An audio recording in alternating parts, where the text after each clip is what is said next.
So you're back then, Ned? Aye. You're gonna fuck the audio again this week. Aye. You needed those. You really did. Which is true, means death for us all. Up, yours, children. Why does mine look like that? Welcome to No Kids 3 Money, a Simpsons podcast through the lens of time. It's your new favourite podcast about your old favourite show. I am one half your host, Ned. And I'm Matt. For some reason, I was looking at you and I nearly said my name is Matt. My name is... I had to think about that. My friend is also named Matt. Come along, Matt. You talking to me? No, my son is also named Matt. So what do we have in store for the people this week, buddy? We have Season 2, Episode 8, and the Season 10-20 episodes are Episode 21, and this signifies the last episode of Season 20. Yes, it does. So we'll be on to Season 21 next week. Correct. And Season 10 still has like 3 more episodes or something? Yeah, Yeah. something like that. Yeah, which we figured out from the start. It was always going to sort of work out a little bit weird. I started thinking about that last night, actually. I was like, fuck, the end of this show is going to be real strange. Yeah, it's like we're going to run out of some episodes and something like that. But we'll figure it out. Yeah. That's a several years in the future problem. Yeah. Tonight, my most dangerous stunt. I will death-defy both nature and gravity by leaping over this tank of water, filled with man-eating great white sharks, deadly electric eels, ravenous piranhas, bone-crushing alligators, and perhaps most frightening of all, the king of the jungle, one ferocious lion.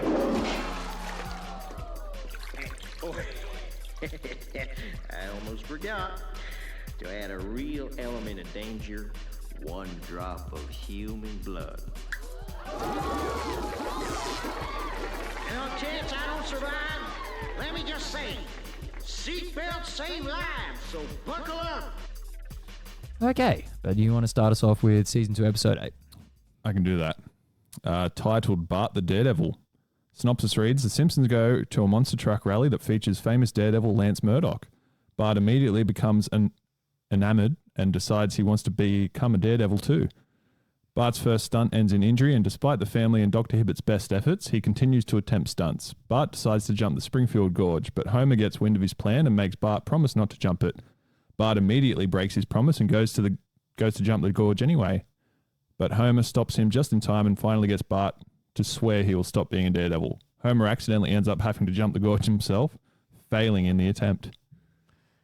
Yeah, which we fucking... the note I have for that is literally just we were laughing a solid 2 minutes in advance before that happened. Yes. It's fucking one of the greatest scenes. So good. But we'll go from the start, obviously. Yes. Just being the natural point. My first note is just it's a nice cut from Lisa to Homer inferring he's no smarter than a child, then back after Bart steals Milhouse's seat and then Homer steals Barney's. Yeah. It's this nice little, like... picture of like I don't know, just like little things that he's sort of unconsciously taught to his children or just learned behaviors that they've picked up from being around him, obviously. Yeah, for sure.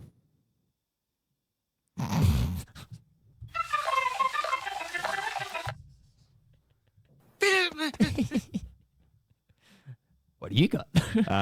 My first note is that Homer's voice has gone backwards a little bit. So in that sort of first exchange of back and forth, so I think it's at the bar with Barney, and Homer is, I don't know what he says exactly, but he sort of goes back to season 1 briefly.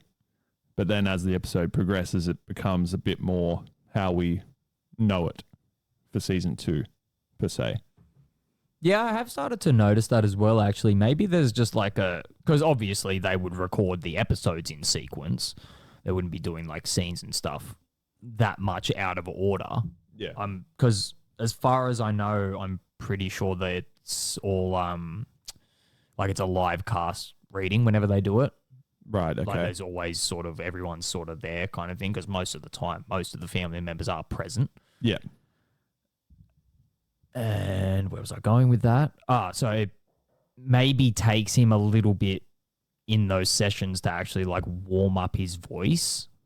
Yeah, it could be. Almost. Yeah. Because then like, you know, you're looking at like later seasons and it's pretty much on point the entire time. So I wonder whether it was just something that he was still like struggling with at that point in time. Like his voice needed to be, you know, warmed up to a degree to actually sort of be able to not replicate, but hit the tones that he wanted. Yeah. Because there is just sort of a flatness to the season 1 Homer. There's a lot of his emotions end up sounding the same, whereas, you know, you look at like season 10 and like every little emotion is sort of enunciated within the voice. Yeah, I get you. I don't know. It probably like figures itself out by the end of this season because, yeah, from basically now onwards, it stays exactly the same until the series starts to digress a little bit. Do you think his voice changes when it gets worse? Yes. Yeah, like when the show becomes digitally animated, for sure it changes. Like, I think it sounds cleaner than it should, whereas like Homer's voice has to be a little bit sort of, I don't know, not sluggish, but just a bit slurred. I get what you mean, but maybe that's just the nostalgia aspect that we attach to it. Because, I don't know, maybe you're right. Or maybe it is just like due to the like, maybe that's what his voice sounded like the entire time. And it was just due to like the technology that they were using that actually didn't allow you to hear the true tones of what he was doing. Because I don't know, like for like if, I don't know, there's a, what is it? There's an Inside the Actors Studio. Is that the name of that dude with the beard that always like James something? You know what I'm talking about? Nope. Guy with the glasses. He always like, I think the show was like based at a college or something like that, a performance college. And he'd bring in like casts of movies and TV shows and talk to them about like, you know, how the show was made and all that kind of thing. And there's one with the Simpsons anyway. And Dan's on there doing like the Homer voice, and it does sound like with that older technology, it does sort of still, it has that effect that you're talking about. It has that like gruffness to it and almost sounds not slurred, but like that's just the word that I'm going to use for lack of a better explanation. The fuck are you trying to, what are you hovering over there? Catfish. I understand. I get it. I get stories. I think as well that like maybe there's like a production like scheduling issue with some of these earlier episodes, like season 1 to 2 in particular, where maybe they've recorded prior, like they've recorded all of this like dialogue for these like episodes where his voice is super inconsistent. Yeah. And they've just like pushed it down the production pipeline rather than re-recording it, just using that old audio. Yeah, that makes sense because that's how they would do it, right? It would be voiced and then animated over the voices, right? Yeah. You wouldn't. You wouldn't do it the other way. Live animation.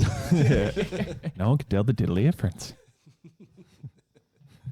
My next note is it's the first use of repetitive words that become a recurring joke. So they're after they've swapped seats and stuff, as you were just saying, the ad for the Truckosaurus coming to Springfield comes on town. Oh, and it's like, one night only, Saturday. That's right. And then it always, the repetition of stuff just continues throughout the series after that point. My note is that it's a real life through line because we sat there and watched the Hellfish episode the other night, which also heavily features the Speedway. Yeah. And that repeating of, you know, get ready for fun. We have to say fun 3 times. Okay, then. Let go of me. Cirrhosis of the liver. Oh. Yeah, my next note is just Truckosaurus, exclamation mark. Yeah, that's all mine says as well. Yeah. And that comes into... Is that a callback to the Demoxenil thing? What? Truckosaurus. Bart and Homer like embracing each other and being like, Truckosaurus! Oh, together. yeah, I get you. Similar to the It's come up Demoxenil twice scene. this season. Yep, true. Yeah, it's been like a another used thing in the gaming franchise of The Simpsons. So like Truckosaurus is in Simpsons Hit and Run, I'm pretty sure. I'm pretty sure not that exact scene, but from what I remember, there's a scene or a cut scene where you're like driving in the arena, maybe with Bart or something like that. Yeah. And his car gets crushed, maybe. Yeah. Yeah. From memory. There's a really good quote from the people that are talking over the loudspeaker at the Truckosaurus show. It's like, one night only on the Springfield Speedway this Saturday. If you miss this, you'd better be dead or in jail. And if you're in jail, break out. Be there, be there, be there. Oh. Yeah, it was great. And then, so we go from them embracing about Truckosaurus on the front lawn, and then they're at dinner that night. And yeah, they're talking about Lisa's got a saxophone recital. Yeah. She got her first solo. Yes, they're all upset because, it's going to be we're going to miss out on this. And then they find out that it's a little bit like later so they can make both events. Yeah. And then what the fuck is the school band playing? It's like some extremely elaborate classical piece, like some unfinished symphony. Somebody's unfinished symphony. I can't remember. That's right. And then Homer's like, oh, that's good. It probably won't run for too long, yeah. man. And it is like a 3-hour performance. Goes because for several fucking hours. Yeah. He stands up in the middle of it and starts clapping. Sit down, Homer. Yeah. Pulls him back down. And then Flanders is crying. My son. Come on, Flanders. He's not that bad. Yeah.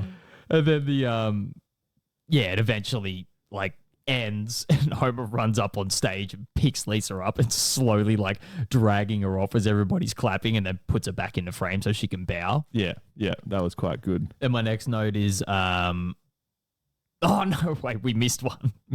Well, remember like just before Flanders is crying and Lisa's doing her solo and Flanders turns around to Homer and he's just like, oh, Lisa's become like, I can't remember the first part of the quote, but he says something about like, Lisa playing the saxophone. And he says, she certainly has come a long way with her fingering. That's right. Yeah, they definitely put that in there on purpose. 100%. Like, I put it there. I slipped it into your show as a gag. Oh, yeah, and then there's cannons and bells at the end of the fucking performance. Yeah, that's right. Shooting cannonballs into the audience. And like, obviously we see Mr. Ligo sort of conducting the symphony, and then we see him again in the season 20 episode. And like my thought when we started this show was like Mr. Ligo's barely in any episodes. I remember something coming up about that, like characters that don't really appear too often after they're introduced. And yeah, he just comes into so many episodes now. Where was he in the season 20 episode? When they were, I can't remember. He was in there. Just take my word for it. Nothing yet. Nobody likes Millhouse. No, it doesn't. But the note that I was trying to get to is Lisa saying, I reached him while Homer hums the 1812 overture while speeding through traffic is nice. Which is a nice little moment. Yeah. He's, obviously like sort of absentmindedly humming the music that he's just heard. And she's like, I reached him. Yeah, that's right. It's gone into his subconscious. Yes. Yeah. So then they get to Truckosaurus and accidentally drive into the fucking stadium itself. Into the stadium itself. Their car gets picked up by Truckosaurus and crushed. Yeah. And then they're trying to pull Homer out. He's stuck. But it's like, work you dogs, pull.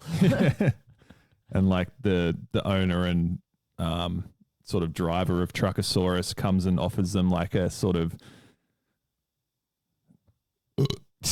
they give him a check. Yeah, they give him a check for it's like an undisclosed amount.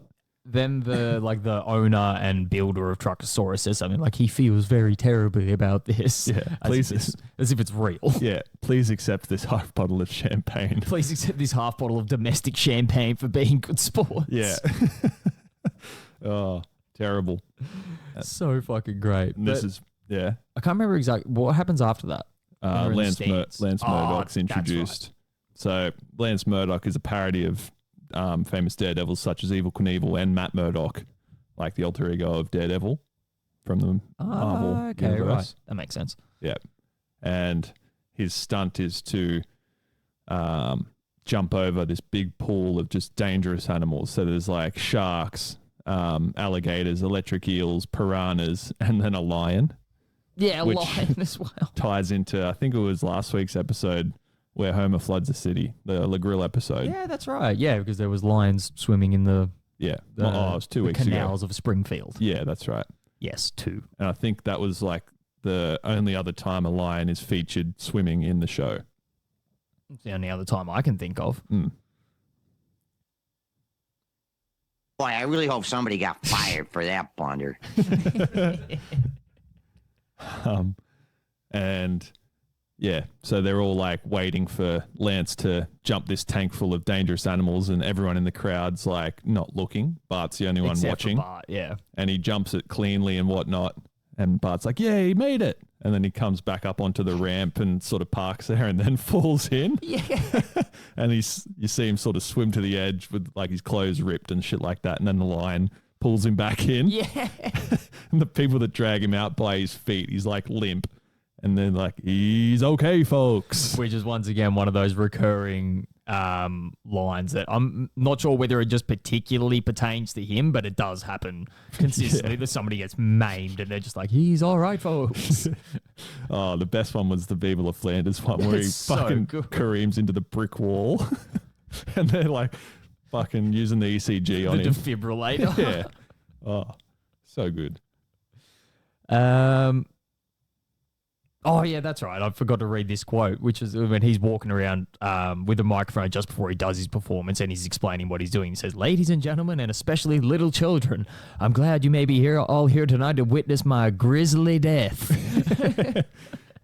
Yeah, it just does not give a shit about living or dying. Doesn't give a fuck. Yeah. Which becomes even more apparent later on in the episode. But what happens then? Yeah, then Bart tries to jump the car. Yeah. Ends up fucking himself up. Yeah, he puts a ramp at the sort of bonnet of the car and basically just goes straight up and Yeah. down. And then one of the friends, I think Milhouse, Lewis, and someone else are standing there watching. Richard. Richard, that's right. Oh no, he's hurt. Bad. Let's get out of here. He'll just run. Yeah. It's like something that kids would do as well. 100%. They'd just Yeah. be like, oh, we're going to get in trouble. Yeah, exactly. The fear of like repercussions, even though staying and helping is definitely what you should do. 100%. Yeah. Probably another learned thing from, I don't know, Homer, I guess. Just running away at the first sign of trouble. So he goes to hospital after that? Yeah. So I think he's talking to Dr. Hibbert about, Lisa brings it up with Dr. Hibbert, like to try and, I don't know, drill some sense into Bart's brain about doing these stunts is dangerous and whatnot. And then Dr. Hibbert doesn't really say anything against it. I believe that's what happens next. Yeah, because I know that they went to the hospital, but I don't remember anything about the scene. Mm. It's a relatively quick scene because then it just sort of moves on to him then talking about jumping the gorge. Yeah, so they're on the bus to the school, like whenever that is. It's probably like the next day, I'd say, because Bart's not too badly hurt. And yeah, the field trip to the gorge, and then Oh, that's right. They go there first. yeah, and he's talking to Otto. You know, Bart, as the only adult here, I feel I should say something. Cool.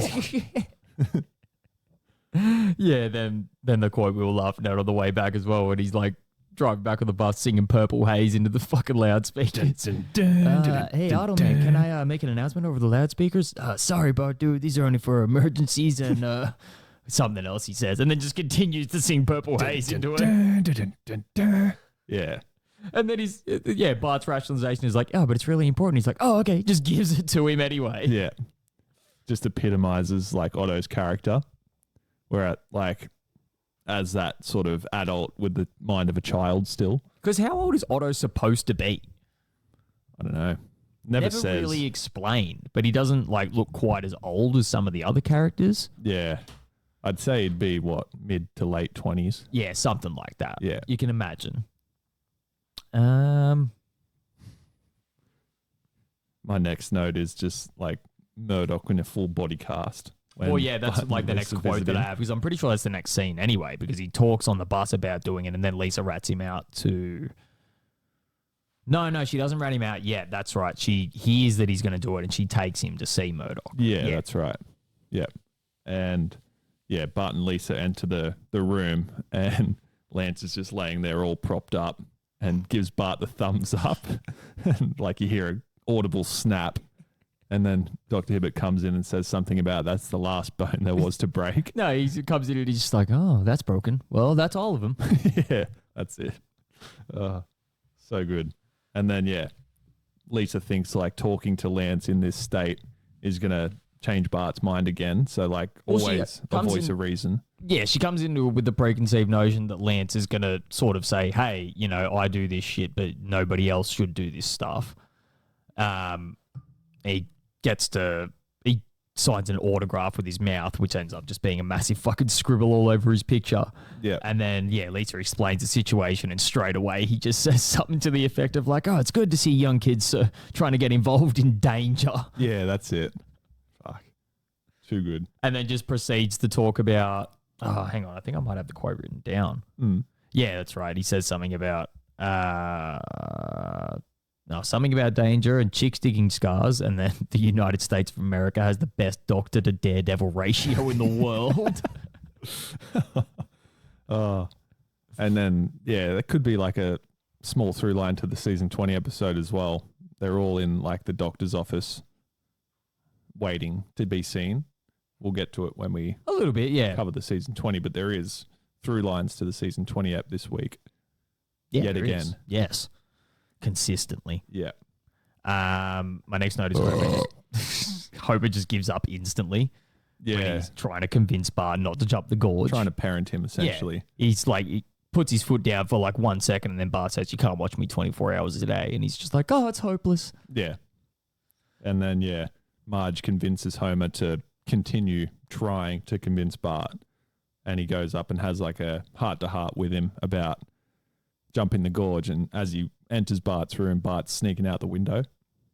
Yeah, that's right. And then, it seems like for a second that Homer actually sort of gets through to him.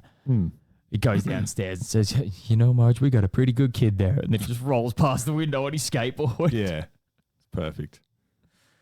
So, yeah, then he goes down to the gorge. The whole sort of rigmarole happens where Homer rushes down there in his car and says to Bart, like, the only way that I can stop you from doing this is if I do it myself and show you how stupid it is, essentially. Yeah. And then Bart basically pleads with him to stop because he won't make it. Which he does. And he does in quotation marks. Yeah. And as he's sort of saying how much he loves his son and sort of is happy that he's not going to do all this stuff, you see him slowly rolling away. Yeah. And he rolls down the fucking ramp, and we get that like iconic scene of him in the midair, like, I'm going to make it. Yeah. What does he say? Says something about I can't remember, something about being happy that he's in the air, and then all of a sudden... This is the greatest moment of my life. That's right. And then it pans down, and he just falls. Smashes his head a couple of times, then gets picked up by the stretcher. Hits his head a few more times on the way up. I'm already pissing myself laughing because it's so fucking good. Hits his head a couple more times on the way up, and then gets put in the ambulance, and there's not even like a split second in between. The ambulance starts moving and it instantly hits a tree, and he rolls back out. Like, down the fucking gorge. it's like maybe 1 second of like a siren, like a wheel bush, and it like props it up enough to have the stretcher bed roll out. It's fucking amazing. Yeah, my last like couple of notes about that. So Bart appearing at the Springfield Gorge in the distance. So like when the kids are waiting for him to come, and then they finally hear him skating down the street, is based on Omar Sharif's entrance in Lawrence of Arabia. So another old movie that's being referenced. And then Bart attempts to jump over the Springfield Gorge as a reference to Knievel's 1974 attempt to jump Snake River Canyon at Twin Falls, Idaho. Okay. So they're all based on, they usually loosely base a lot of episodes on real life events or movies or plays and that sort of stuff. And yeah, all I've got left is what the scene we just covered. And then, didn't that episode used to have him falling down the gorge twice? Come on, you've been warned. Yeah, that's right. We discussed that afterwards, and I'm pretty sure it's in like the second part of that is in another like clip show episode that's like later on in the Yeah. series. I just can't remember exactly where it is. Yeah. Looking at you, boardman. Oh, no. Remember, we're not picking on boardman anymore. That's right. We're picking on our brand new. We've had our first ever interaction with a fan that's not related to us Super or special closely fan. friends with us. Timothy McVeigh, come on down. What are you going to be doing, Smithers? Something McVeigh, no doubt. Oh. Yeah, when this... Homer, I don't want you committing any mass murders. It's okay, Marge. I'm just going outside to kill 168 people at a school. 169. Remember?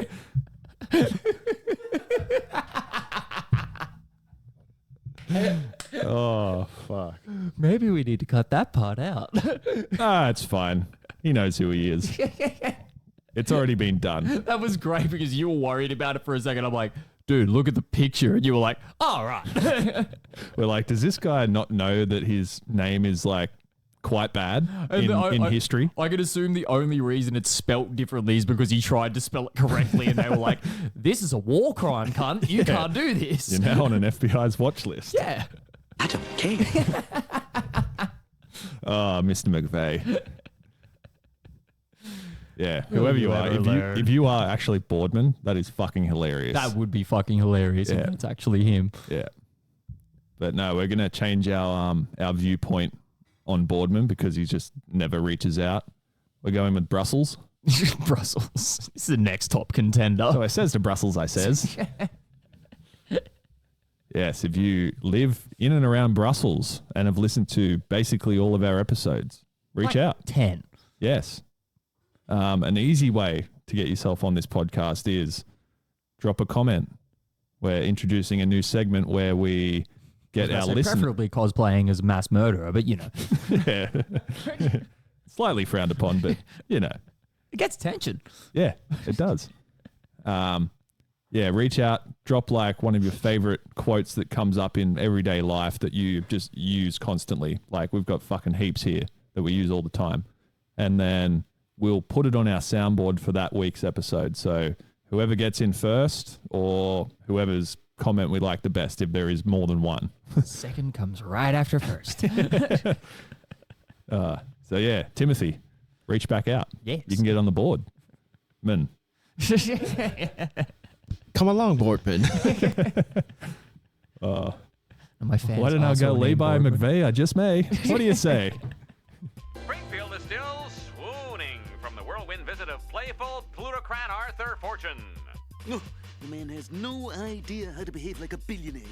Where's the dignity? Where's the contempt for the common man? This new breed of fun-loving billionaire is a welcome change from the classic joyless miser brooding in his cavernous mansion. Bah, bah, bah, bah.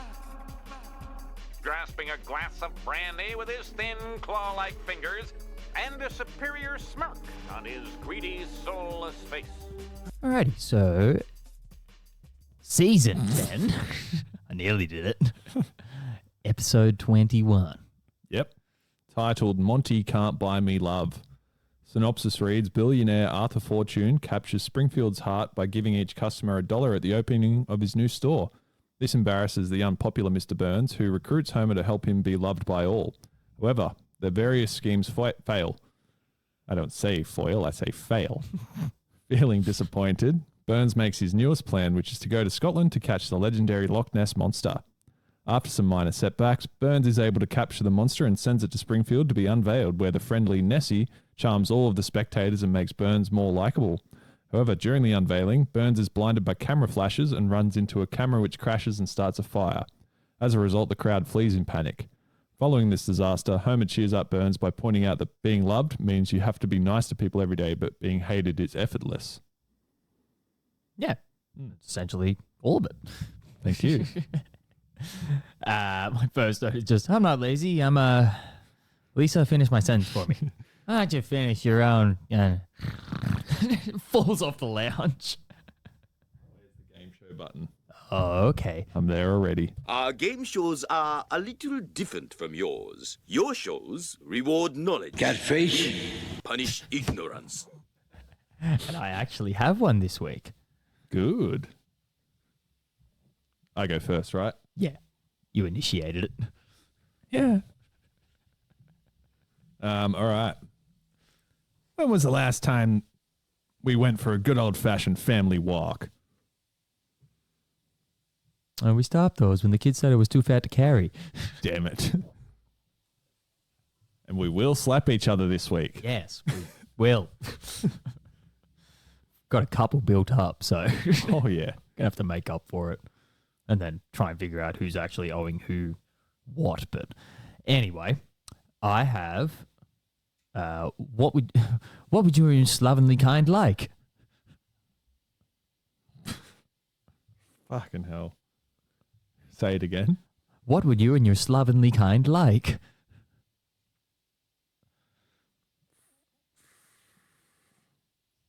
Would not have a clue. And Burns saying that to Homer when he's like initiating him to help him get everybody to like him. And Homer's like, well, you don't have to call me slovenly. All right. Good point. Next one, fatty. Something Yeah. like that. Yes. Yeah.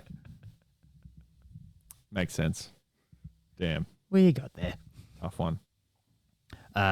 So now I'm struggling to remember exactly what happens at the start of the episode. Oh, yeah, they're going on the family walk and then they're walking past the opening for the mega store. Yeah. Oh, we'll just have to read about it in tomorrow's paper.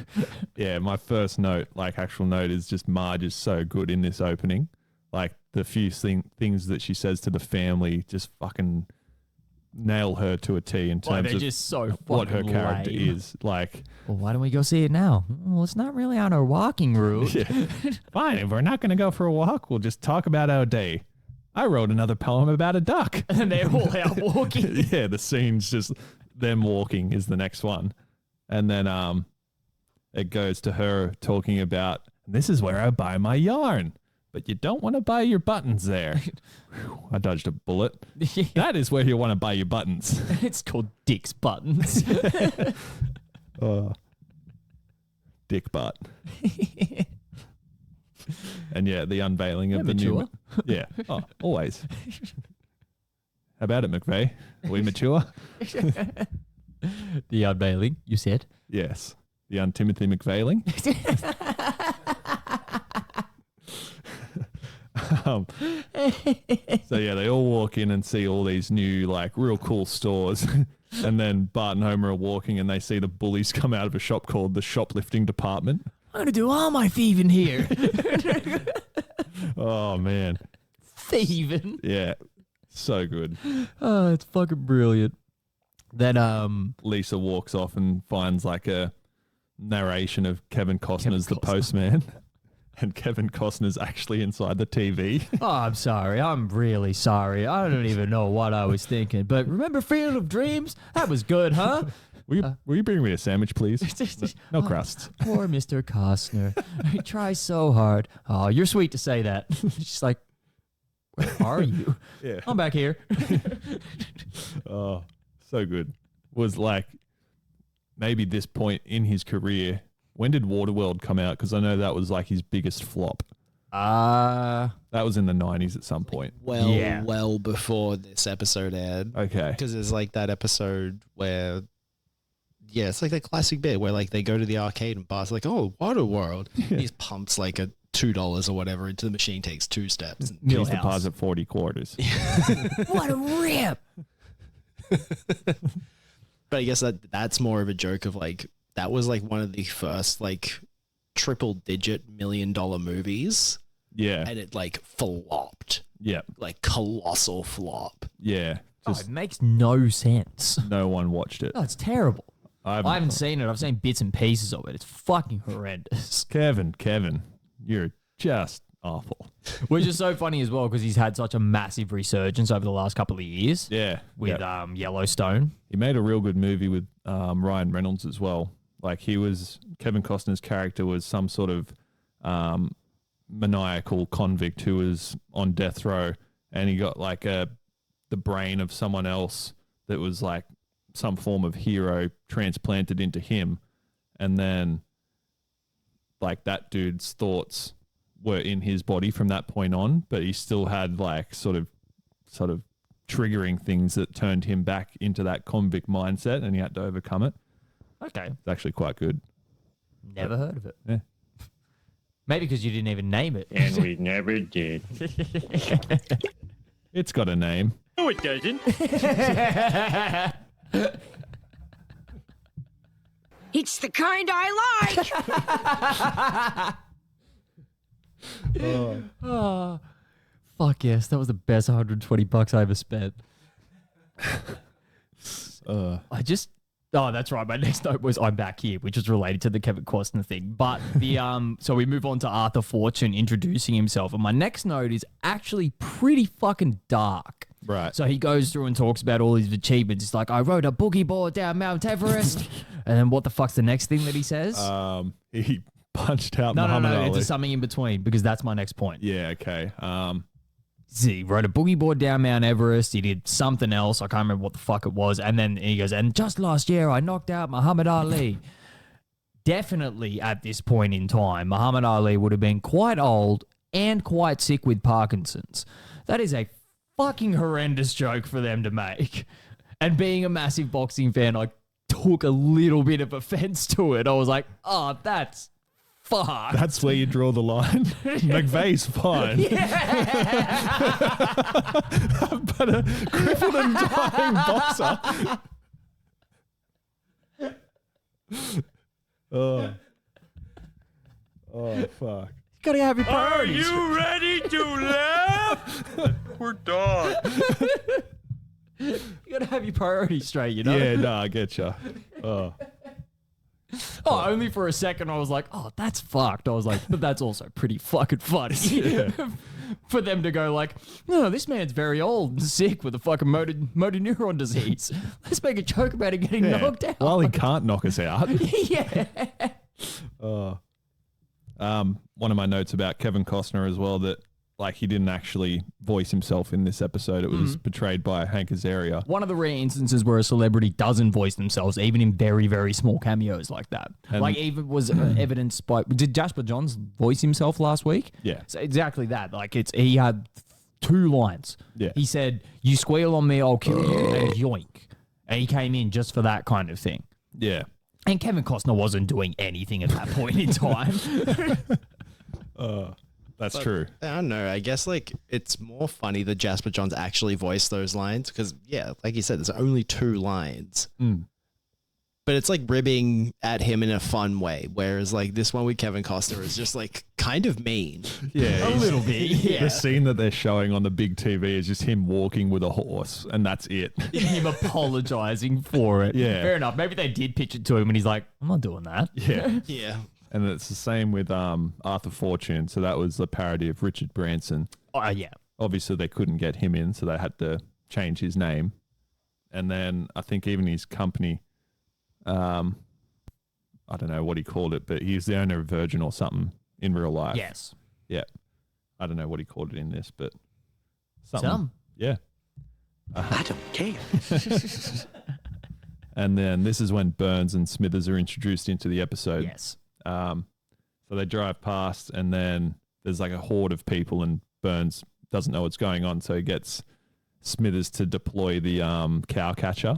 Deploy the cow catcher. Yeah. Runs into comic book guy and he says it just like, it appears my underpants have once again become lodged in a cow catcher. Yeah. Once again. Yeah. Regular occurrence. Then he gets out and starts fucking Cattle shocking prodding people with a people. cattle prod. Yeah. Gets Flanders to Ned. turns around. Well, hi, Dilly. His legs fucking twitching on the ground. Yeah. Oh, that's a good fellow. Steps over him. And then, yeah, when Burnsy enters the mega store type thing, I think it's Mayor Quimby's announcing that. Just before that, he walks in and he's just like, oh, they've got everything here except a talking banana. And he starts looking around like expectantly. Smithers like, oh, it's kind of unbelievable, sir. And he's like, yes. Still. But still. Just looking around. Yeah. Fucking good. Yeah, that's when Mayor Quimby announces that like somebody very important has just walked into the store, and then Arthur Fortune comes through the roof and starts handing everybody dollars. What's your name, young man? I don't know. Just give me the dollar. Now, who wants the second $1? I do. Well, okay then. Me. Yeah. Just starts throwing money out. Then it cuts straight to Burns in his mansion, doesn't it? Watching the news. Ken Brockman's talking about how the new store was opened and like how people enjoy this new brand of billionaire as opposed to like what they're usually like, and sort of just decrepit, holding a goblet of brandy. Yeah. Where's the dignity? Where's the contempt for the common man? And we saw a return to front-facing animation. We did. Yeah. So that probably doesn't go away for a long time. Just before that, the quote that I haven't got written down, but when he like describes all the characteristics of Burns, and he's just like, bah, yeah, bah, in his cavernous mansion. Yeah, he's got his claw-like fingers. So good. This is when... That's when he goes straight to Homer, and that's where we got like the game show quote that I had. And he starts asking him about how he can like associate with the common man, essentially. And then he mentions what Arthur Fortune did with throwing out money, and then they're standing on the bridge throwing silver dollars. Yeah. One of them lands in Lenny's head. Take it out, take it out. Yeah. Starts spurting blood everywhere. Put it back in, put it back in. Maybe you should see a doctor about that coin in your brain. Yeah, because he says something. He's just like, "Oh, you want to go check out that new like restaurant?" Bowling alley? You see a doctor about that coin in your brain. And then he says something. He tells him to like, maybe you should mind your own business. Yeah. The lady walks past. Afternoon, ma'am. There was a good quote, like a back and forth between Burnsy and Homer after he like sort of seeks his help out. And when he's standing in the... He's like juggling the plutonium rods. Oh, yeah. And then Burnsy comes in. Simpson, I need your help. I want to be loved. I see. Well, I'll need some beer. Just takes it the complete wrong way immediately. And it's just straight away just like, oh, well, I guess I have to fuck my boss. Yeah. It's just so accepting straight away. Yeah. Oh, well, I guess that's happening. Yeah. So then Burns tries to go on the local radio show. Before that, Homer tells him maybe you should donate some money or something to a local hospital. Right. So Burns writes a check for $200,000, and then Homer basically folds it up, puts it in his back pocket, and as he's walking out, it unfolds into this fucking giant check. And then walking sideways out the door with it. Burns is like, now to wait for my kudos to roll in. And it sort of goes from day to night. He's like, where are those kudos? Well, the crickets are there. It just reaches down cricket poison. They're all like... Yeah, they're coughing and spluttering. Yeah, they all die. Yeah. Then it cuts to him at like the window at the hospital, and he's talking about, where are my kudos? Yeah. And they're like, oh, sorry, we don't have anything down here, but we did get a big donation from Homer Simpson. Then it turns around, there's a statue and there's a wing named after Homer. Yeah, that's it. Punching the fuck out of the statue. Yeah, he does that for a while. Just ting, ting. Then he turns around to the chick at the window. Morphine, please. Yeah, that's right. And then, then he's at dinner at the Simpsons place. And Homer's like, oh, wow, they named a wing after me? He's like, oh, I thought you'd be madder. And she's like, well, I will be when the morphine wears off. He starts running around. And I didn't write the quote down, but it's fucking great where he said something about like, oh, you know, Mr. Burns, people should get to know the real you, Mr. Burns, not this silver dollar throwing morphine addict that you've become. Yeah. And then Lisa's saying something to Burnsy about, why don't we get you on like the news or something like that? And turns to his face and it's like lizard-like. He's got like a forked tongue and blinking wildly. Yeah, she says, you should get on the TV. And he's just like, radio. Maybe radio's better for you. And then he says something about like whoever the like popular radio show was when he was fucking 10, which is in like the 1920s. Yeah. That was an actual radio show as well. Was it? Yeah. I can't remember what the name of it was. But anyway, then he goes on Jerry Rude, which is supposed to be a takeoff of what Howard Stern used to be back in the day, which is the correct term is like shock jock. Yeah. Just, doing shit for shock value kind of thing. Just playing all the fart noises probably like and stuff. For Australia, like the Kyle and Jackie O. Yeah, that'd be the best way to... Just a prick, essentially. Yeah. Yeah. The question as soon as they go live is, how many times a day do you go to the cairn? Oh, about 40, I suppose. When are we going to go live on the air? We are live. Oh, that's weird. All right, question 2. How long is your wiener? Seriously. Great heavens, what kind of radiola show is this? How about this? When was your first gay experience? Oh, well, when I was 6, my father took me on a picnic. That was a gay old time. Ho, ho. Ho, ho, I ate my share of wieners that day. I should have saved it for then. Queer. Yeah. Oh, fuck. Then he starts playing the fart noises and Birds freaks out. Has a heart attack. He's laying on the ground. Don't worry, folks. He's all right. I can still hear some faint sounds of life. Bow, bow, bow. Yeah. Oh, luckily those 2 lady gladiators were here to give you CPR. Lesbians do CPR. Oh. That was like a real quick fire segment of just it was joke on joke great. on joke. This episode's fantastic. Yeah. Like, and it's sort of like from here on, the plot just gets like zanier and zanier. So it's like they have to explain things less so they can just make dumbass fucking jokes for the rest of it. Yeah. So then that they decide that, or he makes the big decision that he needs to like bring something to Springfield. So he's like, I'm going to go and capture the Loch Ness Monster. So they're on a helicopter to Scotland. And Homer says something about it being a long trip or something like that. Yeah, that was doesn't a he? real long helicopter ride. Yeah. And we were discussing if that was like another subtle hint at we don't know where Springfield is actually located. Yes. But it's like, why would you take a helicopter? From America to Scotland, it would take you fucking forever. Yeah. I don't even think you could actually do it. Like, Probably yeah, not. Wouldn't hold enough fuel, surely. No. It is like across the ocean. You'd have to like refuel like fucking 5 or 6 times. In Kuala Lumpur.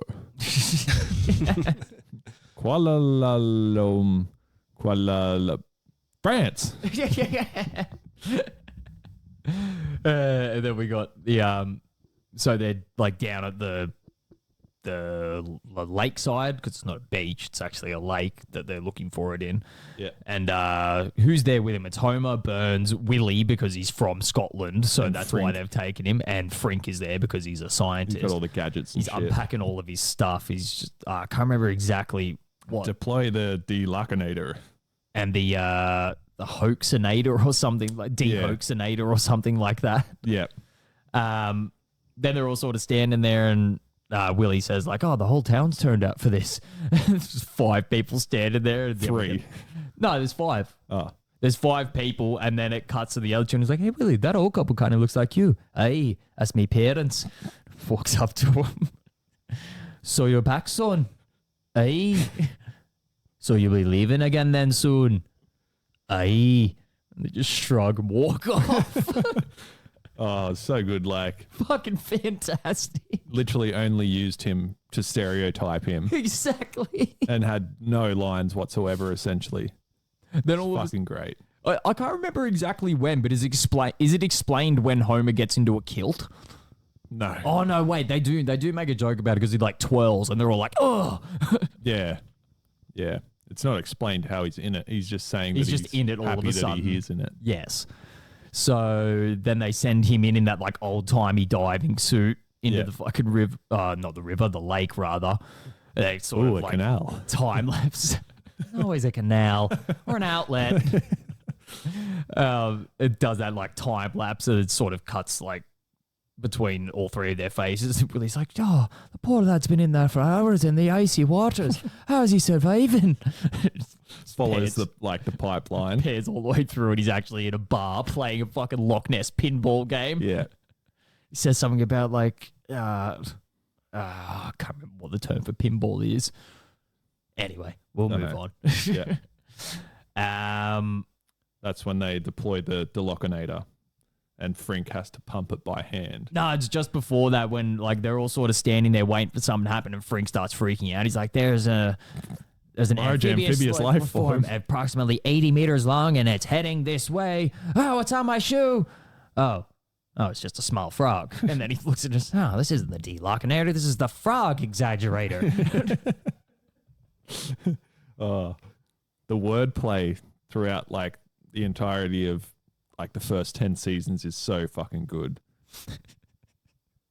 Just laughing at my next note because like it reminded me when, so he goes from there they decide that there's no other way, and Burns just goes drain the lake, and it turns out the freak just has to hand pump it the entire time, and it goes from the lake and floods the town next door. Yeah. And then that's within the last 2 weeks, we've had 2 towns flooded. We have. Yeah. That's actually a nice little through line, but the 2 townspeople standing on top of the hill. We've lost our homes and everything we hold dear. The other guy's just like, hey. It just cuts. Yeah, that was it. So I think that whole thing is supposed to be a reference to like Scottish people being relatively like unemotional and like a lot of things like that. They're generally described as like angry people, but then there's a lot of like, I don't know, there's just like an inherent depression, for lack of a better explanation, where they're just like, oh, shit's going wrong. Oh, well, fuck it. Shit always goes wrong. Yeah. Kind true. of thing. Never looking on the bright side. Yes, apparently it's quite a dreary place to live. Yeah. From what I've heard. I do want to go there. Yeah, I would like to visit. You'd never want to live there, though. It's like so... It's what you described. It's like super morose. Yes. Like there's just like no industry or anything going on there. It's just like... Yeah, literally like towns have like 7 people in them. And it's like people that have lived there forever and have never left. Their culture is Bleak. just drinking. Yes. The same with the Irish as well. Yeah. Yeah. Yeah, but for some reason the Irish are celebrated for it and the Scottish are looked down upon for it. Aye. Aye. My next note is Kent Brockman looks different in most episodes. Well, not most episodes. I've written Ken Brockman wearing blue. Well, we're skipping ahead a tiny bit because like the town gets flooded, then they walk into the lake and they find the Loch Ness monster, or they find what they think is the Loch Ness monster. That's just a local. It's like a parade. Local teams like float or something like that, and I was like, no way, Aberdeen rules. Then the Loch Ness monster crushes it, and he's standing there looking between the monster and the fucking little plushy toy that he's got with the hat on. My God, it's him. Then Burns says something for him to do something about it. They all walk away whistling, and then it like sort of pans into his chest as if he's going to like, wrestle the monster. Then it cuts to it being on the helicopter. That was amazing, Mr. Burns. Yeah, well, I was a little worried when he swallowed me, but it all worked out in the end. Yeah. Then it cuts to him revealing the Loch Ness monster back in Springfield. And yeah, my note was Ken Brockman's wearing blue. And he does in season 2. Well, so it's a through line to the episode from 2 weeks ago. Yeah. No, it will be last week's episode. It will be last week's episode. Yes. Yes.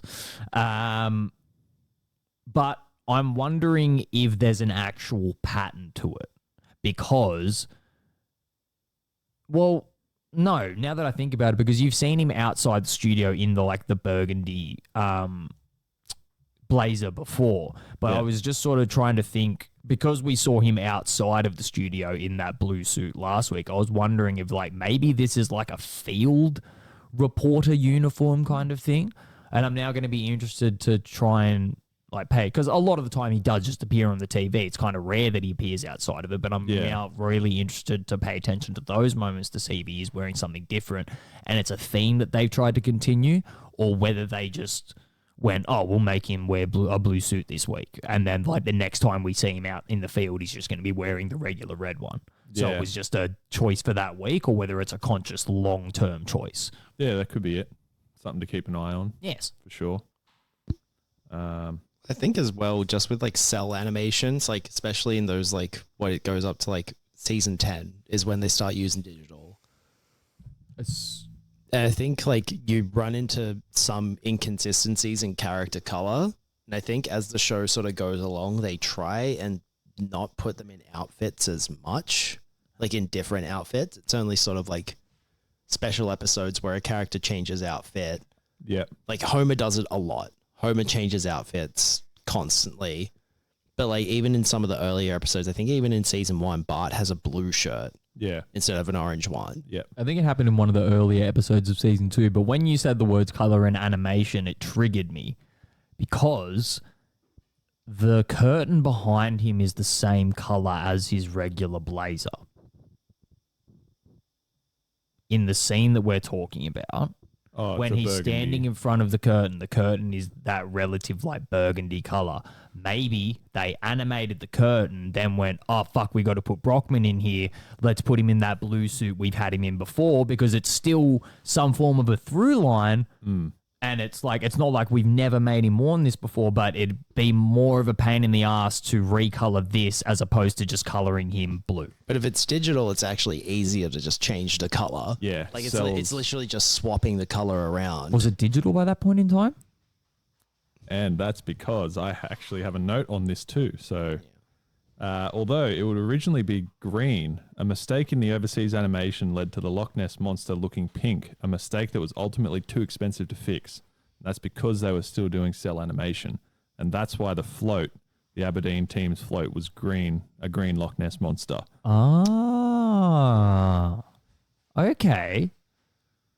That makes... Oh, I see.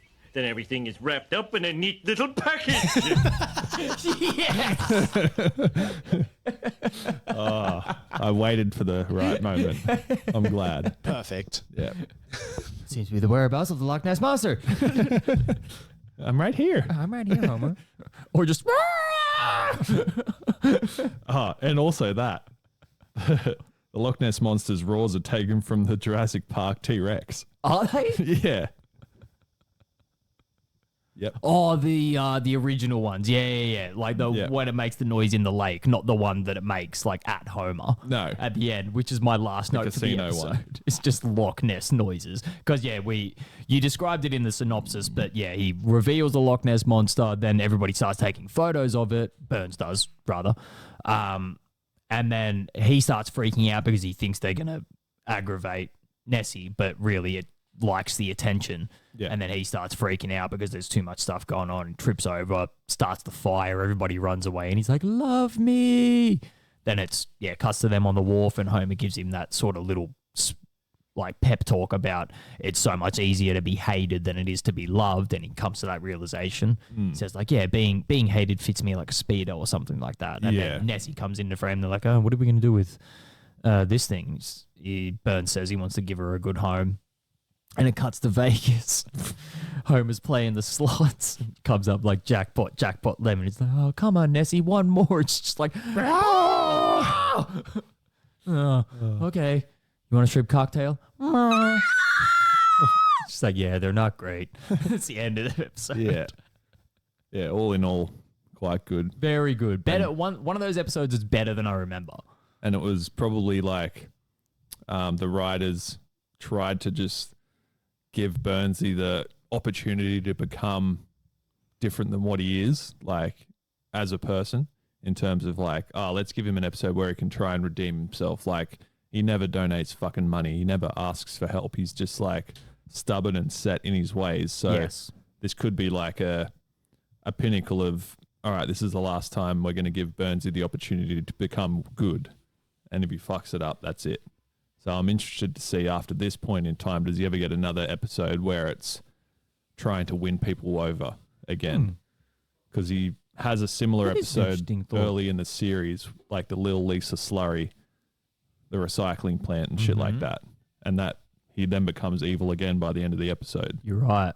And Homer basically convinces him at the end of this one that being evil's way easier. Yeah. Yeah. I wonder. Very interesting. I think that's just more to fit like the sitcom status quo thing where like things just don't change ever at the end of episodes. Yes. Things very rarely carry through. Like characters don't die. No actual, nothing of consequence ever truly happens. Yeah. I've got a good note for the season 20 episode coming up to explain the reason why they do things. And we've touched on it before, but we'll get to that when we get to it. Attention,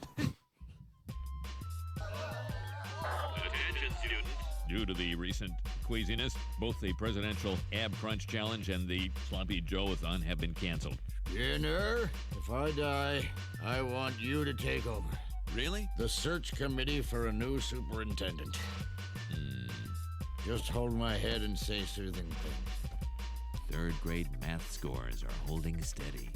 Ah, I don't have the button for no kids, 3 money. We'll return right now. That's all right. I don't think I have it either. I don't think about it. Yeah, that'll do. We'll cut this bit out. And we I was trying to press the same button as you. And you've got photos. Yes, I missed. So, season 20, episode 21. As we mentioned at the top of the show, the final episode of season 20. So, as of next week, we'll be on to season 21. Mm-hmm. Yeah, I was thinking, like, I put this button in. Are you ready to laugh? With anticipation of this being subpar, like the rest of the season. Quiet, you awful man. Me talking over the soundbite. Yeah. But yeah, it's actually like quite good in parts. Like we don't usually write many quotes for season 20. All I have is quotes for this one. A lot of it is quotes. A lot of good visual gags as well. Yes, it was quite a well done episode. There was those little bits and pieces that like I think the only one that actually sort of like springs to the front of my memory is that scene with the poo, where you mentioned up the top of the show, which is like sort of a slide through line because he appears in a bunch of like all three of the episodes as far as I remember. But he says something about the whole concept for the episode. Wait, maybe you should read his fucking synopsis first before I get too far into this. About to do that. It's titled "Coming to." And we never did. And that's a wrap. Titled "Coming to Homerica." Synopsis reads, Krusty Burger decides to add a vegetarian sandwich to the menu. It proves instantly popular throughout Springfield, but much of the town soon contracts food poisoning, which is traced to a load of tainted barley that was grown in the neighboring town of Ogdenville. The citizens of Ogdenville swarm into Springfield in search of work after their local economy plummets, but when the Ogdenvillians' Norwegian culture begins rubbing off on others, Mayor Quimby hires citizens to act as border patrol. So this was another episode that goes into the category of The Simpsons predicted this type of thing. So in 2016, the Sydney Morning Herald reported that the plot of the episode matched a campaign promise by then United States presidential candidate Donald Trump to build a border wall between the United States and Mexico, which included a door to process legal migrants. It was stated as another possible prediction made by the series. They seem to happen a lot like after season 10. Like all these like foreshadowing of events that happen in real life. Because I never remember hearing about it until around 2016 is when it started to kick off. Build that wall, yeah. Yeah. And then they look back in time and... It's probably because the show's trying to be a bit more topical. Yeah, true. Yeah. Whereas like the first like, seasons like 1 to 10 are like wacky. Yeah. They're like silly. Like you have like, the La Grill episode is like a perfect example. Yeah. Where it's like, they're going to flood the town. It's like a piece of art. It's like has no basis in reality whatsoever. Yeah. They parody like, not make-believe things, but like plays and things like that. Plus they bring in good cameos to bring up plots in stories, whereas they seem to focus on real-life events in the later seasons. Yeah, like they're almost trying to... I don't know. It's like they're competing with South Park in a way, but South Park is just unbeatable in that category of keeping up with current events. Well, Family Guy tries to do the same thing as well, but I think Family Guy has a bit more of a silly take on that as well, where it's like in these later episodes, The Simpsons is trying to do both things, where it's trying to be topical and also still a cartoon. Yeah. It's so the point that I would make on that, right, if you put like sort of South Park and Family Guy in like one category and Simpsons in the other, right, is because these two over here are so offensive and so inherently offensive, especially South Park, and even like Family Guy is pretty fucking heinous if you like look at it as well. It went through this weird ass transition, like from trying to like compete with The Simpsons to being something completely like of its own. Yeah. I don't know. It went through like, if you watch like Family Guy just goes like this for me kind of thing. Because it's like there's this weird like transition where they were like, they didn't really know what they were and they were trying to figure that out. And then once they figured that out, they're kind of in their like own lane again. Yeah. But I think it's hard The Simpsons, the position that they put themselves in trying to appeal to still like all ages. You look at South Park and Family Guy and it's like that is inherently for adults. Like you could show earlier seasons of Family Guy and maybe to a lesser effect South Park 2. Maybe South Park more so because it is just very crass, like lowbrow humor. Everybody can generally get that. But you look at like the later seasons of Family Guy and it's very like complex inside cultural jokes that you need to have been around the actual world. Not been around the world per se, but like just being around in the world for a longer period of time to understand. And like Family Guy does a lot of self-referencing. Yes. Which is something that like sort of started to bleed off into The Simpsons. But the point that I'm really trying to make is the fact that because they're so offensive, it's easier for them to tackle these heavier subjects. When you've got something that's got this like lighthearted humor that tries to appeal to all ages, it feels out of place when they try and make an allegory to Mexican immigration, which is fucking like, if you've actually watched any like documentaries or anything on that, like the stuff that goes into that. And then to like further expand on the point that you made before of like how they were saying that this is a prediction of what Trump was doing, then you like look forward into the like even more into the future around like 20 was maybe like 2 years ago or something that there was all of that stuff with Biden like imprisoning people at the border and stuff like that. Yeah, that sounds about right. Yeah. So it's not to say that like they were predicting that, but it's just like they sort of, you know, make that throwaway joke and then all of a sudden this stuff like really progresses to like a fucking, it's like if you look at that episode and what they're trying to say within the perspective of what it's actually like in the real world today, it's like you cannot make that correlation kind of thing. It's like this is not like the humor around this isn't dark enough to tackle how heavy this is. Yeah. Like the PG rating doesn't warrant how far they have to go with jokes for them to become funny jokes. Yes. Yeah. Whereas, like, I don't know, even like looking back to like that thing that I was talking about before with making the joke about Arthur Fortune knocking out Muhammad Ali. It's like that, like, I feel like that works because it's not the entirety of the focus of the episode. It's one throwaway joke. It's bang, here we are being really dark for a second. This is the one for the adults. Then we're just going to go back to sort of appealing to all ages. Whereas, like, if we were to take this concept, which I'm sure has been tackled in probably South Park and Family Guy at some point in time, they're both American-based shows. I'd be surprised if it hasn't. If we can find those episodes, and if they haven't, hypothetically, if they were to cover them, it would be a lot easier for them to do it because they can just make those fucking heinous jokes about how bad it really is. Whereas The Simpsons had to put it through a fucking... Yeah, they put it through a filter. Yes. And I think like the thing that like The Simpsons loses at this point as well is like the thing that separated it from these other shows is like the quality of its writing. Yeah. Like in the first 10 seasons, it's gold. Yeah. It's like some of the best like TV comedy ever. Mm-hmm. And this episode in particular, the writer, this was the only episode they've ever written.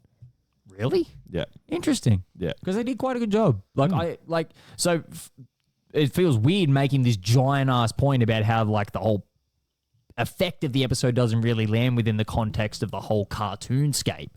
But the episode in itself, if you just take it, like, not take it by itself, but take it within the scope of season 20 like we have, is actually one of the far better episodes. Yeah. I laughed quite a bit and I wrote down quite a few quotes. Yeah, and like we weren't pushed in that direction by any illicit substances either. So like we were watching it as it is normally watched by people, Yes. as opposed to enhanced. Enhanced. Just watch take the damn thing. Two variations of the same quote. were thinking the exact same thought. Which is great because my first quote is even worse than a double crusty burger? Somehow, yes.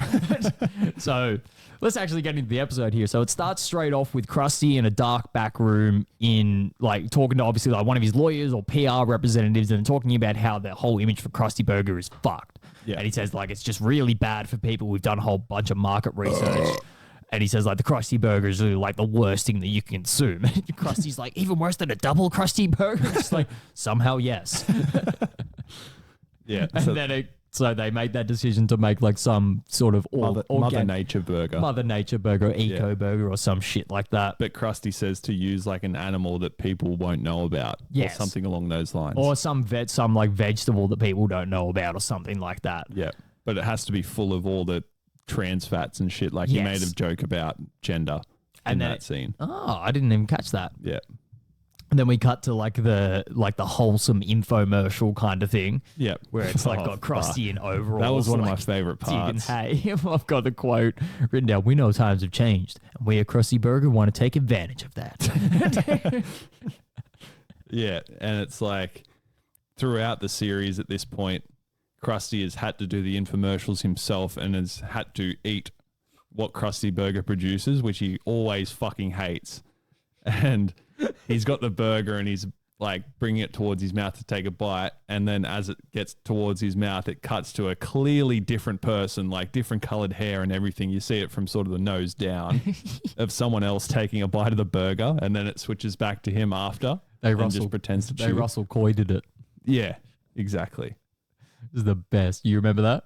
Remember Russell Coy? I remember that show. I just don't actually Every single time he would shake hands with somebody, it would be a stock video. If he'd shake hands with an Aboriginal guy, it'd be a white hand. If he'd shake hands with a white guy, it'd be an Aboriginal hand. Every single time. It's such a brilliant joke. It's funny that like they think to do that because like how many people are going to pick up on that first of all and how many people are going to enjoy that joke. Yeah. And it's like, fuck, a handful maybe. Yeah, there's like, they made that joke for like 10 people and there's probably 3 of them in this room. Yeah, exactly. Like if I would have seen all of them, I would have noticed and been like, that is fucking great. Yeah. I remember that. It's like one of my like earliest memories as a kid, seeing that and being like, what the fuck are they doing there? Yeah. It's one of the things that the Simpsons do great is like they input things that not everyone's going to see or understand. And like the older you get, the more jokes you understand throughout the episodes. Yes. And that's the good thing about rewatching it as an adult. It's still just as funny, but you get more jokes out of it. Like you understand more of the content that the writers were going towards. Like they were writing it for adults at the time, but still made it appropriate for kids. Accessible to children, yeah. Yeah. And like a good example of that for this particular episode was when Ogdenville was basically going out of business. There was clothes signs being put up everywhere, and then it goes to a scene of a shop that just sells closed signs, and on the window it says open. It's just like their business is booming. Yeah, like the only time the shop would ever be worth having. So we skip ahead a little bit. So we see the Krusty infomercial. Then obviously, like the family's watching it. Homer announces that they need to go to Krusty Burger, and then they go and get the Mother Nature Burger, the barley burger, or whatever the fuck it is. It's got like a barley bun or something like that. Yeah. Then we get that one scene that I mentioned earlier about Apu, like he says something about like he's allowed to eat this, or now people will think I'm American, and then he does that weird like Hindu dance. That was one of those season 20 style jokes where it was like, okay, this is like a little bit forced, like just fucking move on. And it didn't go on for too long, thankfully. Then so everybody in town essentially eats these burgers, and then it cuts to Homer at home starting to get like queasy and then running around to all the different bathrooms. That's where my point is that I brought up during the season 10 part of this episode, which is the rule of 3. So 2 in quick succession. Homer's stomach rumbles 3 times before he realizes he has food poisoning. He then tries to find a bathroom 3 times, only to find all 3 occupied.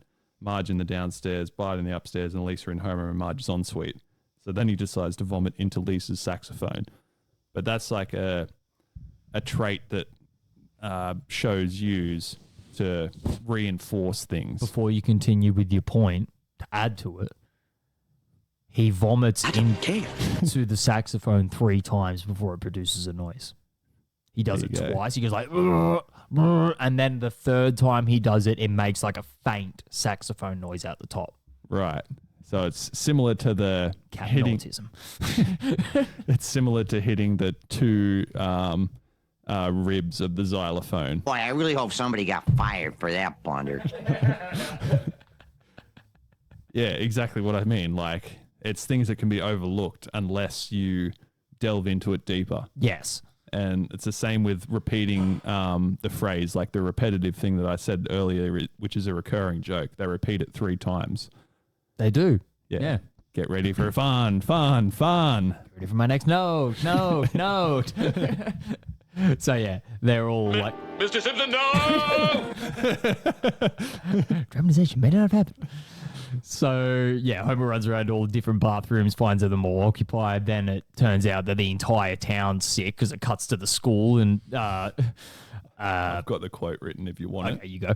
Yeah, so it goes to like into the school and it has the loudspeaker as the first thing you see in the scene. So that sets the stage for what you know is going to happen. Skinner giving an announcement. Yeah. Due to the recent queasiness, both the presidential ab crunch challenge and the sloppy Joe-a-thon have been cancelled. Just 2 things that would fucking destroy your gut. Yeah. And then the superintendent part. Superintendent is delirious in the fucking corner, and he says something about like, "You're gonna need to help me find a. You're gonna need to take my place or something like that." And you're gonna need to find someone to take my place. And Skinner's all no. He says something. He says like half of something, which alludes to like Skinner's gonna get his job, and then he says something else. It's like, no, you need to like form a committee to help somebody like to fill my job, essentially. Yeah, you're not going to succeed me. Yes. And he's just like, I'm just going to lay down while you pat my head and say nice things to me. He lays in his lap and Skinner's just like, 3rd grade math stories are holding steady. Then my next note is closed signs open because obviously that's when we get another through line of Kent Brockman, which once again, he's out in the field and he's in his burgundy thing. So it feeds back more into my point of maybe that was just an animation thing as opposed to a conscious choice. Yes. Yeah. So he's interviewing that like barley farmer or whatever, and he's saying all that incriminating shit, and then he's just, which is a through line to the fucking season 10 episode of Is This Live? Yeah. Yeah. They've got to be looking back. 100%. One of my notes, since that's come up now, is we've debunked the Simpsons writing code. At this point, it's beyond a shadow of a doubt. It's it's happening every single week at this point in time. Yeah. There is no way they are not looking back 10 years and going, what did we do? And let's make a little reference to that. Exactly. I think it happens more so in between the 10 and 20 episodes, as opposed to like the 1 to 10 or there the 1 to 20 pieces. It does happen. There's bits and pieces because realistically, if you look at it, it is still roughly a 10-year time frame between those episodes. But you're right, it does happen way more in between the season 10 and the 20 episodes. And I think that is more due to the fact that them looking at the whole like scope of it through season 20 and them going, oh, we're not as popular as we used to be. Why were we popular back in the day? Let's try and make self-references to a couple of these things, which once again feeds back into the whole point of like that I've made before of other things being popular around them, which fit to different formulas. So they're then trying to adjust what they do to other shows, like formulas and stuff like that, which doesn't work for them.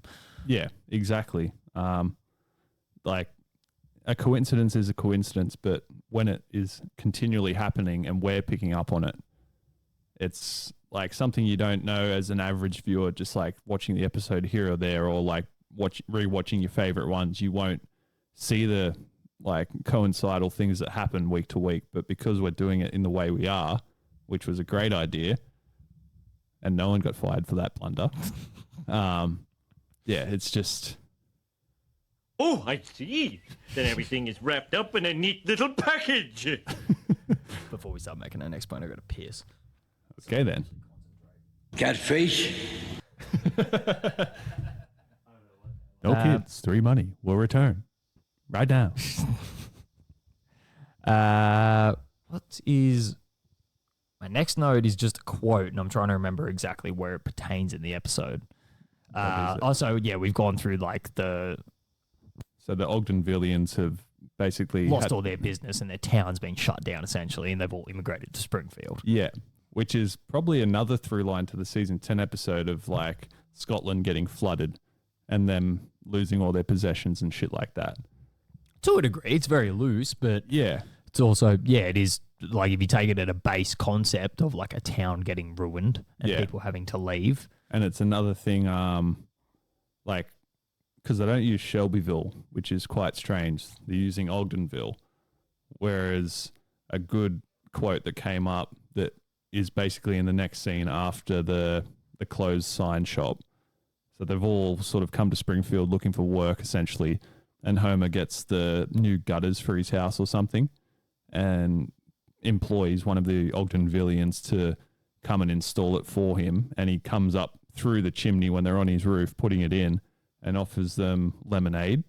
And one of the Ogdenvillian guys says, "Oh, is that a lemon version of barley aid?" Yeah. Which is like in reference to the lemon tree episode and the turnips. It's all like a nice cold glass of turnip juice. Yeah. And then I feel like they missed a really good thing they could have done, like a lemon version of barley aid, because Homer offers them lemonade. They could have said, "Please. Lemonade? Please." Yeah. Yep. They missed that one. Yep. So Boy, when I do we really start hope work, somebody guys? got fired for that blunder. So when does what? I said, when do we start work? When do we start work? As in, like, they're going to hire us to rewrite their show. Oh, right. Yes. You got there. It's the kind I like.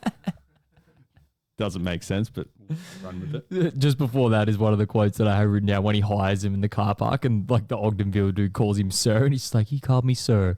That means he knows I'm better than him." Oh, I put it on an episode this morning. It must have been. And it was like a back and forth between comic book guy and the sarcastic voice guy. And it's when comic book guy is trying to return that utility belt. And then he's like, why don't they make belts for the Trekker-sized fan that it got given to him in a medium? And then he used, comic book guy used air quotes for something. And then the sarcastic guy used air quotes for sir. Oh, yeah, that's right. I do remember that scene. That's the Box and Homer episode, isn't it? Yeah. Yeah. Very, very good. Yes. Anyway, back to season 20. So there's like a little bit of a montage of all the Ogdenvillians helping do odd jobs. Yeah, just like sort of essentially just being labor hire. Yeah. And working around the town, and then we get the scene with Homer and Marge at dinner with Selma and some Ogdenville dude that she's dating. Yeah. And I can't remember exactly what the back and forth is before that, but the Ogdenville dude looks at her and just goes, "She's got the same beautiful face as my great uncle Magnus when he lay in the coffin after his Charlie accident." Oh, that's like, 2 weeks apart, but another dig at like Patty and Selma's looks. Just being hideous. Yeah, exactly. So were you two in the same accident or what? There was one good scene, I think I made you go back and watch it, was just before Selma had that boyfriend. That's right, in the little montage. Yeah, so it's like all the Ogdenvillians doing odd jobs around town, like someone's dog walking for someone. And then the next shot, it's like 2 seconds, is like someone walking the old people with got leashes all on them. Leashes. Yeah, it's like Grandpa Jasper and the crazy old man. I think it's old Jewish man. That's right. Yes. And then after the trolley accident quote, my next note is the Springfield Gorge through line. It's not at the Springfield Gorge, but it, like, the way they've animated that scene, it looks like the Springfield Gorge. So Bart is skating with like the Ogdenvillian kids that are all out doing tricks and shit like that. And the first stunt that you see is skating down a staircase that looks like the gorge. It's got the same exact sort of descent on it. Yeah. And like one of the Ogdenville kids goes up and is sort of flying through the air with nothing else in the background, which was exactly like the exact same shot that Homer was shown in. Yeah. Yeah. And I think the Daredevil type thing got brought back up again. They used something along the lines of being a daredevil. Yeah, or I think daring. one of the Ogdenville kids says something about that. Yeah. And that's when I wrote that we've debunked the Simpsons in terms of how they write theory. Yeah. Yeah. What's the next scene after that? Is it straight from that to the bar? Yeah, that's what I've got next. So they're at the bar and Homer, Lenny, and Carl are all getting upset because there's heaps of Ogdenvillians in there celebrating their national holiday. Norwegian holiday. Yes. Yeah. Which is something I can't remember. Lenny says something about it, which I didn't write down because it wasn't really that funny. But I don't care. Mo says he's not selling beer anymore. He's only selling aquavit. Yeah. Which is like, I assume, like a very high strength liqueur.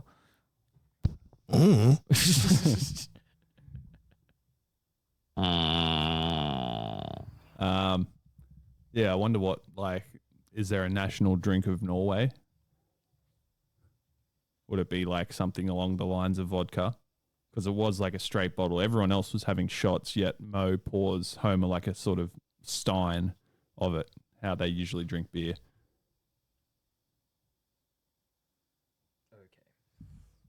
Catfish is a fuck off.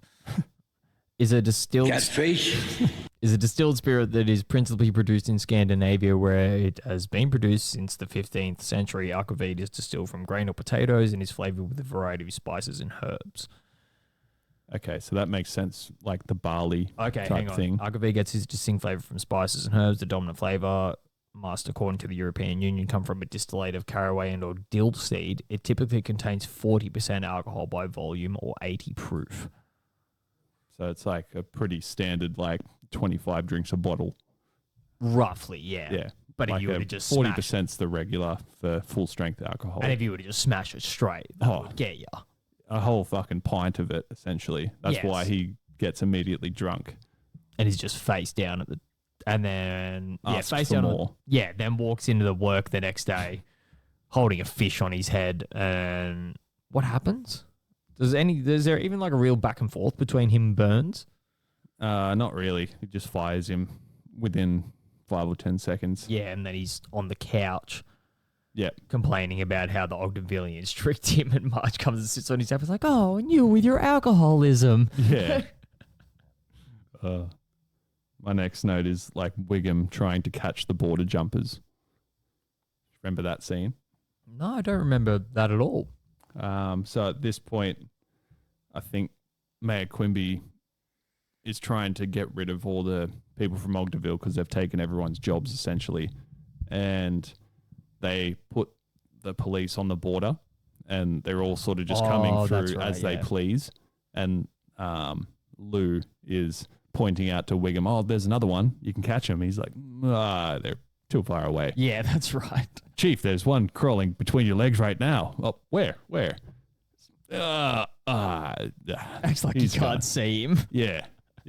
Just lazy as fuck. So that's when they hire the vigilante force to essentially like patrol the borders. I've got it written down here. So yeah, it's like a task force assembled by the police for vigilante justice essentially. Yes. And I can't remember who else except for Homer and Cletus being there. I assume Lenny and Carl are, but yeah, they are. This is from Homer. Men, our negative energy has been harnessed to help keep Springfield's borders secure from Ogdenvillians. But first, our group needs a name that evokes America's proud history of citizens rising up to defend our way of life. The Klan? Well, there are no bad ideas, but let's keep trying. The Nazis. Okay, you stop trying. Oh, it was fucking perfect. It was fucking great. The Klan? Oh. But it was like, no, but like they could have made anybody else make that joke and it would have sucked. But it's like the fact that they were just like, let's make Cletus make this. Made it fucking amazing. Yeah, probably the only person that would somehow be in the KKK. A Klan member. Yeah. And then my next note is like Homer is on that chair with all the balloons, so he's going to go patrol from the sky, essentially, but he's too fat. Which is when, Lenny and Carl are there because they say they'll take his place and he's holding it down. They both jump on it and they just shoot up into the fucking sky. Yeah, and you see the balloon and the house from up in the background, and they're sort of basically in space at this point, like freezing to death. Yeah, you're right. Oh, no, that's a beautiful part. When Lenny and Carl come along, they simply freeze to death. So I think we go straight from there to, is it them at the dinner table? That's my next note. Yes, because it's the last note that I have for this episode, so we're essentially just going to have to piece the rest of it together. But it's essentially, from then, it's essentially just a little bit of a conclusion anyway. Yeah. So they're sort of talking about how they're worried about all the Ogdenvillians still being there, and then Maggie decides to speak up for the second week in a row. Yeah.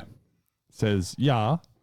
And says it a couple of times over, and Marge actually exclaims, like, oh, Maggie's first words. His Ogdenvillese or something like that. Something like that, and she's horrified at the prospect. Yeah. So then the whole town sort of bands together and says that they need to get somebody to... Well, not need to get somebody, that they need to build a wall. And then they all sort of come to the conclusion, it's like, who are we going to get to build the wall? It's the Ogdenvillians, which is once again like that point that you made before about Trump wanting to build a wall. And then everybody constantly made that joke of like, well, the Mexicans are the only people that are going to fucking do it. So what are you talking about? Yeah. And it's weird, like, how many times between, I don't know, seasons 1 and 20 does Maggie talk? Yet she talks in two consecutive episodes. Yeah. Because they were both season 20 episodes, weren't they? Yeah. Yeah, so it wasn't like it was a 10 years apart and it was just happenstance because the way we were doing it, it's literally week after week. Yeah. It's very strange. They're really clutching at straws. Boy, I really hope somebody got fired for that blunder. I've no fears, we got stories for years, like... I put it there. So yeah, the rest of the episode is just them like building the wall, then all sort of coming to the conclusion that they really do like the Ogdenvillians at the end of the day. And then we get another weird-ass conclusion to a season 20 episode. Yeah, so they essentially, once they put the wall up, it's really like quiet in Springfield and there's tumbleweeds going past, and then Ralph blows past as a tumbleweed as well, which is like... I could have done without it. Yeah. Like, they used him perfectly in the Waverly Hills episode. Yes. Because it was a speaking role of sorts, but led to nowhere. Whereas a tumbleweed, like, you're sort of expecting something like that. There was too much focus on him. It would have just been funnier if it was just tumbleweed. Yeah, exactly. And then, yeah, that's when the sort of door opens up in the wall and the Ogdenvillians come through and basically think the same thing. Like, we miss you guys. Do you miss us? Yeah. Yeah. That sort of thing. And then... the cops all turn up to swarm what's happening. You think they're going to arrest people from Springfield for letting them through, but then they just turn on music and start all dancing together. Yeah, like a Scandinavian, Norwegian dance of some sort. Yes. Yeah. And then my last note was, what the fuck was that ending? Yeah, pretty much. Which happens a lot. We were just left with, another... Like I mentioned, it wasn't one of the weirdest season 20 endings, but it was a weird season 20 ending. It was a season 20 ending. Season 20? Season 20. And I mean, speaking of endings, you can find this podcast on Apple, Spotify, and YouTube. Never Instagram. Go fuck yourself, Mark Zuckerberg. It's the kind I like. And we'll speak to you guys next week. Catfish. Turn it off, Homer. It can't be turned off.